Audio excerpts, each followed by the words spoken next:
ಅವರಿಬ್ಬರದ್ದು ಅದ. ಯಾಕಂದ್ರೆ ಭ್ರಷ್ಟತೆ ಕಡಿಮೆ ಆಯ್ತಪ್ಪ ಅಂತಂದ್ರೆ ಸಹಜವಾಗಿನ ಆಡಳಿತ ಸುಗಮವಾಗಿ ಹೋಗ್ತದೆ, ಜನಸಾಮಾನ್ಯರಿಗೆ ಹೋಗಿ ಆಡಳಿತ ಮೂಡ್ತದೆ ಅನ್ನೋದು ಸಾರ್ವಕಾಲಿಕ ಸತ್ಯ. ಆದರೆ ದುರಂತ ಏನಪ್ಪ ಅಂದ್ರೆ ಅದು ಆಗೋದಿಲ್ಲ. ಇವತ್ತೇನೋ ಸತೀಶ್ ಅವ್ರು ಹೇಳ್ಕೊಬೋದು, ಡಿ ಕೆ ಶಿ ಅವ್ರು ಹೇಳ್ಕೊಬೋದು, ನಾವು ಸಾಕಷ್ಟು ಶ್ರೀಮಂತರಿದ್ವಿ, ನಾವು ತಿನ್ನೋದಿಲ್ಲ ರೀ, ಮಾಡೋದಿಲ್ಲ ರೀ, ಹಾಗೆ ಹೀಗೆ ಸಹಜ ಮಾತಾಡಲಿ, ತಪ್ಪಂತೇನಲ್ಲ. ಅದರ ಜೊತೆಗಾರರು ಎಲ್ಲರೂ ಸಜ್ಜನದಾರ, ಸಾಚ ಅದಾರ.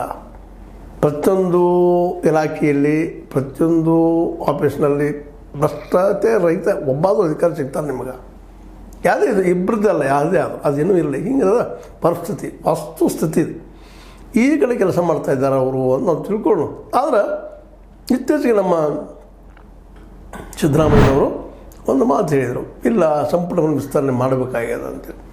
ಎಷ್ಟಾದರೂ ಅವರು ಸಂಪುಟ ವಿಸ್ತರಣೆ ಅಂದರೆ ಏನು, ಡಿ ಕೆ ಶಿ ಅವರಿಗೆ ಮುಖ್ಯಮಂತ್ರಿ ಬಿಟ್ಟುಕೊಡೋದಾ ಸ್ಥಾನವನ್ನು, ಅಥವಾ ಸತೀಶ್ ಅವ್ರನ್ನ ಉಪಮುಖ್ಯಮಂತ್ರಿ ಮಾಡೋದಾ, ಅಥವಾ ಮತ್ತಿನ್ನೇನು, ಅಥವಾ ಅಧ್ಯಕ್ಷರನ್ನ ಮಾಡೋದಾ ಅನ್ನುವಂಥವು ಈ ಚರ್ಚೆಗಳು.